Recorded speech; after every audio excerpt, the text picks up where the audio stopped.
a Fanny and a Hilda, so it looks like they're flexing. They're showing how deep their pockets are. Coach Arcadia, Coach Action. You know, Leo, it feels like we're watching a rematch from Game 1, right? Like, the fact that Blacklist has already drafted exactly the same thing. But I hope the last two picks will surprise us, right, Leo? But Arashi, looking at the draft coming up from RRQ, are you expecting something like a Fanny to come back up again? But I think it's up to Blacklist International to ban that Fanny away. I feel like if Blacklist does not secure any particular counter to these mobility heroes, there's no reason why RRQ cannot pick up another assassin. It worked so well, especially because Blacklist is just so reliant on that backline, as we mentioned before. So they've banned away the Joy. If they don't ban out the other potential assassins from Albert, like the Fanny, for example, or maybe a Hayabusa, there's really no reason at all. So I assume that with what happened in game number 1, Blacklist will try and get some stunts, some locks to ensure that Albert gets under control. At this point, it's not even up to RRQ anymore. This is Blacklist making the right calls to try and make up for what happened in game 1. This is what they do. They constantly try to push a strategy until it doesn't work, until it's over, and hoping that it doesn't come to match point, because again, it sucks when somebody tries the same thing over and over again, and now at least they're making these adjustments, right? They're banning out the Fanny, they banned out the Ling, which they previously did not do. It was previously a Kadita and a Harith,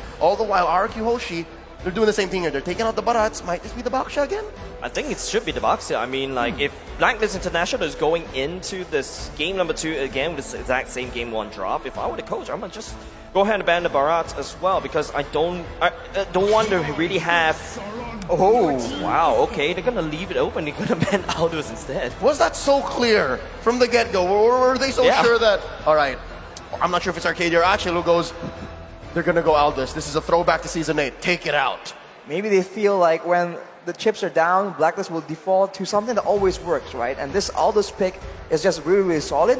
But another pick that we've seen quite often right now is that Granger as well. I wonder if that will be put to use, because when you talk about kiting, there is a possibility that they will try and utilize that tool. The Granger might not have to come up because Oheb is their marksman, right? And I think there was something to the whole Fredrin in the front, Estes and Farsa in the back. So I think that's where they'll adjust. Yep, behind every strong jungler is a strong supporter. That's basically the statement coming out from Wise and All My Venus as well. Wise being the front line to tank all the hits, whereas All My Venus just heal him out of control. That's basically Blacklist International strategy. That is their brand, right? Right, and now for RRQ, they require something playmaking heavy hero, because right now with the Lapu Lapu and Valentina, they can try and make an engage, make a pickoff, but obviously if they have something more reliable in their arsenal, that'll be great. And the mobility for sure, it's going to be Hilda again, and that's that Lancelot, man. Talk about mobility, get ready for Albert's Lancelot, man. We're in for a treat. That's a classic. Yeah, man. I mean, almost synonymous with his name. Baby Alien picks up the Lancelot, and Oheb picks up the same hero. So I'm guessing now they've learned a lot from game 1. Could this be the lineup? Again, it feels like it's deja vu, but could this be the lineup that breaks Blacklist's losing streak against Indonesian teams at M4? It's crazy because it's the same exact lineup. Literally. Well, literally the same exact lineup. I guess they did find moments of success, and they probably feel like it's all down to execution, right? Both teams were flexing their quote-unquote mechanical skill. So I think Blacklist is thinking that, okay, this time we won't make that mistake. We'll be more prepared. We've seen it once, right? And they'll try and match it again. But of course, as Jace has been talking about, the drafting phase is so important right now. I don't think they can really afford to just go with the same draft again. I feel like Blacklist International is just putting out a statement there. There's nothing wrong with what I'm doing. It's about the bans. Banning away the Fanny, banning away the Ling, banning away Joy. That's something that they did going into game number 2. There's a little bit of flexibility right there. But the Lancelot game, though. Oh, yeah. We're going to be throwing over to our Bahasa counterparts as we march into the Land of Dawn. But for you guys watching at home, welcome. This is game 2 of Blacklist International versus RRQ Hoshi. Look at this mirror start here. Baby Alien, Albert starting here as well. Wise. So again, we can expect the early game to be very similar. I think so. Both teams will just be trying to get their mid lane shoved in, get the jungle start rolling, and now Lancelot against a Fredrin, right? Lancelot is very strong, a lot of output potential, but nowhere as oppressive as a Fanny in the early game, nowhere as much mobility. So maybe Blacklist can get a bit like a foot in the door right now to ensure that in the mid game they can actually get more success. Well, my Venus already using the Aegis right off the bat, but I think it should be just in time for the turtle fight, right? But it's going to be a Blacklist International, right? Moving towards the gold side of the map. You want to make sure that Scarlet doesn't get the farm, make sure that OHEB gets enough pushing power. Oh, the flicker from Haji there, so that's off timing, at least for this first turtle. But then again, if game one is any indication, they're going to take their time with this turtle. I'm expecting at least maybe a purple delay play from Albert, and again, Wise is also taking his time, so we'll see if that timing falls into a place. 30 seconds until this first turtle spawns. That 1v1 between the Glue and the Lapu Lapu, we've seen it so much here at M4 so far. I'm thinking, what's Clay to steal? Oh, Albert coming in. No, I don't think there's anything you can do. Haji just go into, pigeon form, just fly away. It doesn't really matter. He doesn't really care. Doesn't really care, but right on the top side, you can see RRQ pressuring the other side of the lane to try and make sure during the turtle take they have a lead. But even R7 now already very dangerously low. But Clay gets smacked with the Appraisal's Wrath. That damage though, I wasn't expecting that. I was like, okay, I think he should be okay. Clay was playing with fire there. I mean, if you were standing in front of Wise to get enough stacks to trigger Appraiser's Wrath that quickly, this Lord is just free for Blacklist. There seems to be a free Lord. Turtle. Turtle. We're jumping the guns right here, ladies and gents. Exactly. Deja vu, that's what it does, right? Deja vu. We're ready for that late game already. But fortunately for both teams, the jungle has been relatively safe, but I have the feeling at level 6 or 7, that is about to change. Both teams understand that in the mid game, they have their own relative weapons in this fight, right? Blacklist has sustain and RQ has burst damage, so we'll have to see how the execution plays in, as Edward actually disrupts Albert yet again. Haji going in for the airstrike, gets cancelled by Bin for now. It's going to be Bin that got stuck on 3 people, but Bin will not be able to survive for now. It's going to be Clay leaning up towards, I'm not sure what he's going to do, but at the same time there's a fight happening out, and actually using the Panda execution on the way, but Edward will be able to follow him. 2v1 here, Agent Zero walks away with impunity. No punish from RRQ Hoshi. Blacklist already 1,000 gold ahead here, 3 minutes in. A lot of outer church shields here taken out, so that means gold for OHEB up top. 3v3. Who's going to engage first? Oh, both are skittish to do it. Both are skittish to do it because I think both don't really have a solid engage tool. Right now, it just seems like that is a play being made by Bin. Oh, that's a lot of damage coming up from Bin. At the same time, it's going to be, my Bin is actually healing. The Torn Apart Memory doesn't do any other damage from the side. Oh, at the same time, will actually try to push forward. He's biting that guy ahead. He's more than he can chew. He has to fall for his greediness. The Filipino sniper gets punished hard there. Arashi, you were saying.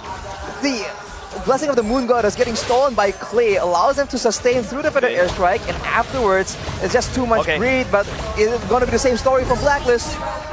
Bin, may have been involved. It's the same thing, but technically speaking, if you combine those 2 fights, but hold on a second, Wise. Oh no, he actually catches the taunt on top of Skylar, and he'll be no more. It's going to be Edward picking up a double kill at the same time. R7 coming in for the flank at the same time, but we'll not be able to find anything for now. Blacklist stabilizes. It's a 5v4 situation with the second turtle spawning already. Still 2k ahead. Blacklist International, Wise pulling it away.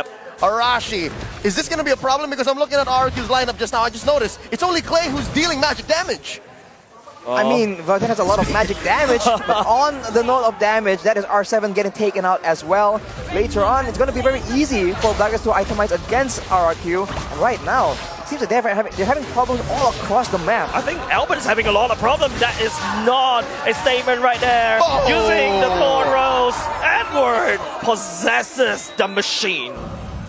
This is just a tough situation for RRQ. Everyone on the side of Blacklist are just too tanky, and they are abusing it right now. Just standing in front of towers, but look at R7 going in alone. Going alone is indeed the damage reduction coming in, but here comes the one for the say as well. But oh my goodness, actually healing. Haji is actually letting a fire on top of the drop of RQ. So I'm just kind of trying to clean up. But coming in with the hunt, and will be able to pick up the double kill at the same time. Now oh my Venus has to run away. They're trading 2 bodies for a push down bottom, and the Queen stands alone. Arashi, tell me what is this going to do for the economy for Blacklist? Are they going to maintain this lead, or was that going to bite them in the behind later on? That seems like a bad decision.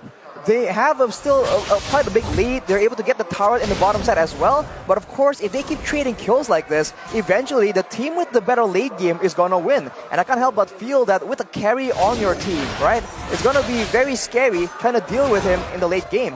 Of course, Haji on the far side can just zone away Skylar in these big fights, but we've seen how chaotic the fights can get. So Blacklist needs to be very careful and make sure that they don't let RRQ get anything back. Yeah, man, RRQ are doing what they can because this is Lancelot's debut. Vin, obliges. Oh, the big buzz, not enough. Unfortunately, we're going to will be the one that takes down Vin. Trading for the Roman for now. RRQ. It's going to be actually Clay that trying to heal up Skylar, but Edward's coming for the flank. He's looking for the food, and he's going to go into a split. But Oheb snipes him down. 2 for 1. Oh my Venus falls. I'd say with Turtle 10 seconds away, you have Clay out of the picture here. Blacklist has an advantage. It's a huge advantage, and now Albert, he might try and go for a flashy play. Is it worth it though?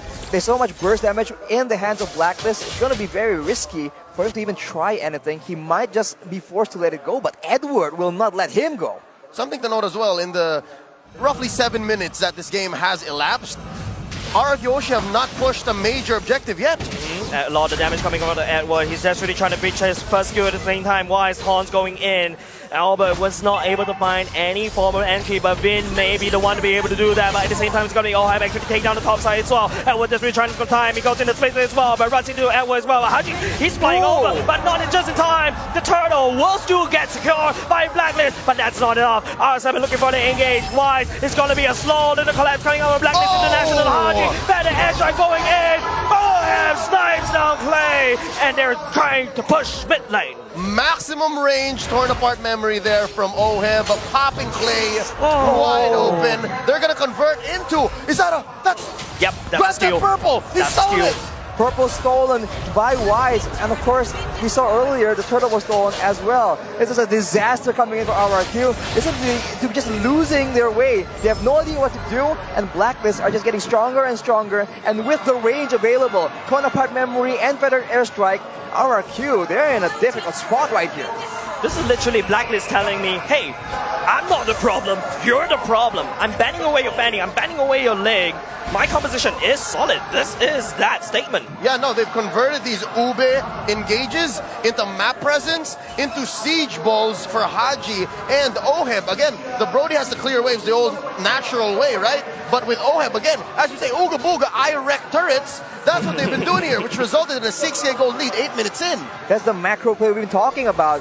RRQ, they don't only lose the objective, they lose members taken out by Blacklist, and they lose the tower on top side as well. And Blacklist are trying to push the tempo here, trying to make sure that the jungle is not safe. The pincer in, going in for the back line at the same time. Oheb is actually trying to peel, but here comes the heal coming up from Clay. And also, oh my goodness as well. It's going to be Haji. Flicker right into bad spice. The Fed actually will be able to take down one member beside RRQ. It's going to be Wise to take down Clay at the same time. It's an unfair trade in the favor of Blacklist International. 2 for none, and boy oh boy, they have eyes on this mid lane tier 2. Lord, level 1, 10 seconds away from spawning. I must say, I love Clay, right? But I love him more when he's playing heroes with massive range. He made the Farsa work earlier. He had the range advantage. He knows when to hook. But with the Valentina, you have to be in your opponent's faces. And if you're facing off against Blacks International with 7K ahead, it's not an ideal situation. If you're a squishy character right now, no, the fight. Oh, the fight ensues as well. Vin managed to catch Haji for now. It's going to be, oh my goodness, to take down R7 at the same time. The damage coming up on Oheb. The sword of memory coming out. We'll be able to input Vin into a body bag. Arashi, you were saying, if you're squishy, this is what happens right here. Exactly. Burst damage coming in from all directions. Even Edward can delete you if you're too careless. And if you're not Clay and Skylar and Albert, they are all squishy and they are powerless to try and stop Blacklist from taking these objectives. Did you see just Wise soloing that Lord on his own? I did. I mean, it was off cam. It was on a small little screen, but yeah, I did. Yep. The world did. That's just how dominant Blacklist is right now. 9K gold lead. We saw that they had an advantage in the previous game, but not like this. Look at the items right here. For Haji, with the Divine Glaive already prepared, that's a lot of burst damage. And if you are trying to just melt down this Edward on this glue, there's just not enough items. Poison Sight and Golden Staff done for Skylar. It won't be enough to just break through the Dominance Ice and the two Kiras as well. Everyone across the board, say for Haji, has physical damage reduction. So that's why RRQ Hoshi's engages are all the more, I guess at this point, trivial. It's so hard to find the finish. I think the biggest problem is that if you take a look at Clay's items, right, that is not a very good item if you are Valentina. Right now, Clay needs to try to steal the better airstrike because Haji could always walk up and just basically zone it up, and here he goes. It is going to be RRQ that's really trying to defend. Skylar at the bottom side clearing it out. The Lord is actually getting killed very, very slowly. Skylar putting on some damage. Blacklist, they touch and they go. They've already taken the prize. Good news, bad news. Clay has a feathered airstrike right now. Yeah. Bad news is they're inside their base, so they can only really take advantage of it. It's a win-win for now, but if Blacklist can find that engage again, Wise has been their initiation like this. And there we go. The better airstrike going in at the same time. Being will not be able to control and crowd control and deny. The better airstrike is going to be Blacklist taking down the bottom lane turret at the same time. 4 member left. It is going to be Wise leading the pack. Trying to charge. Alvin trying to look for some play right here to sing, but not being able to find anything for now. Oh my goodness, actually going in with the ultimate. Desperately, Blacklist is in a portable fountain.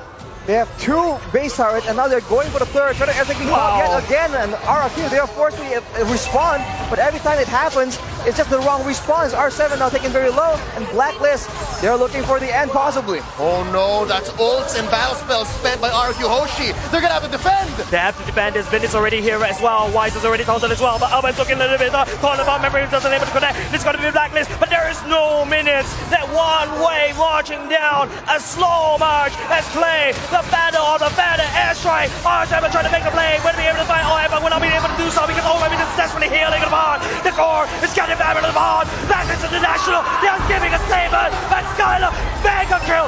Shuts down Edward. But look at the core. The HP is slowly. The defense coming through. But Blacklist International, they are still healthy. 3v4. RRQ Hoshi. 3 Kings standing. Down goes Clay. Make that 2v4. Can they defend? It's Skylar.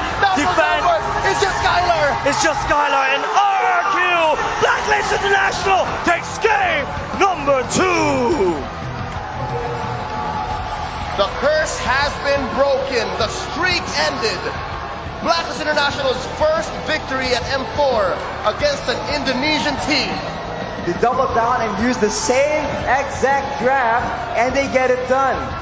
As you mentioned, Leo, just the bands have so much impact right here, and they have shown it. RRQ, they try and do the same thing, but they do not have the same tools. So they are expecting the same